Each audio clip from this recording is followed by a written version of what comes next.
še enkrat, ker je bilo tole rečeno, da bo snemano, pa ker imam čudne izkušnje s tem snemanjem, enkrat so mi zagotovili, imeli kamero, da se bo snemalo in pol tem jaz nisem snemal, sem rekel, ne, kljub temu se bom jaz snemal, zato ker določene besede morajo biti zapisane tako v zgodovino ali pa arhive. Še posebej beseda o svobodi govora, namreč, da mene policija preganja, ker sem v, ne vem, 784. faktorju, 20. oktober lani, moj otrok je imel rojstni dan takrat, zato se spomnim, ko jaz, ne vem, 80-tič v faktorju govorim politično, analitično, tudi v metaforah, ne, sočen jezik, prihranim, kaj vem, minuto, dve časa, da povem, da določene ženske so takšne pa takšne, pa potem uporabljam, kako naj rečem, je kot podivjana kobila, ki toliko rita, da jo noben jezec ne more ukrotiti, ne. Letelo je pa na Urško Klakočar Zupančič. In potem dobim jaz domov policijo, v smislu, da ne vem, javni red in mir, da kršim, ne. Kot me saj tožila, ne. Da policija na mene, marico, v nedeljo zjutraj, da to dobim, pa to ni bilo v svinčenih časih, ne. To je v rangu, rekel, sodobnega golega otoka, ne. S tem, da pač muke, ki jih jaz preživljam, so drugačne kot tiste, ko so bile tam dol na Jadranu, na golem otoku, ne. So manjše, ne. Jaz se lahko branim, se branim. Da tem en akos izsili, da se pod tem faktorjem zelo glasnim izpiše, da je to sovražni govor po mnenju Akosa.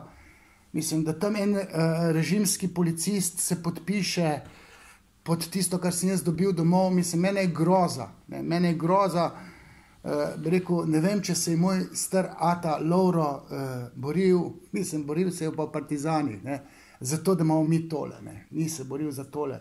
Zdaj naj pa še rečem, da dva strica, ne, moja od očeta, brata, sta bila mobilizirana v nemško vojsko in oče je izgubil hišo, so bili lačni, ker so mu hišo zaplenili, ker so mobilizirali dva njegova brata, ne, tako da jaz sem strboval, ne, tam, ki veljamo, da smo kaj že leglo komunistov, ne.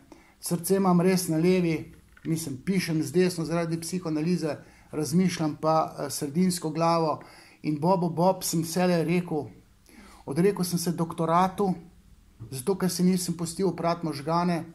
Moj mentor je bil dekan fakultete za socialno delo, pionir gejevskega gibanja, linčale so me feministke, LGBT scena in svoboda govora je vselej, tako reč, morala je biti, zato, da se družba premika v svetlejšo prihodnost. Če mi ukinemo svobodo govora, potem mi ukinemo slepe pege, ki jih ima družba.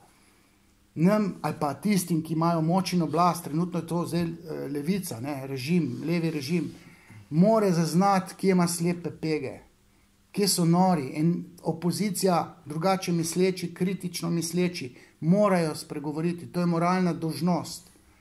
Včeraj sem v faktorju, moj 96. faktor, ne.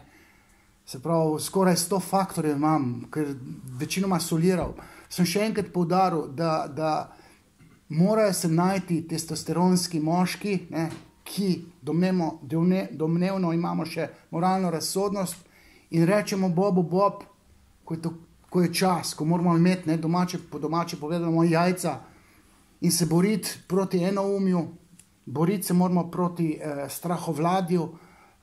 Jaz to delam, mislim, nosim odgovornost, imam neustrašen govor, ki se mu reče parhezijski govor, poznamo ga od stare Grčije, od Sokrata naprej, tako rekoč.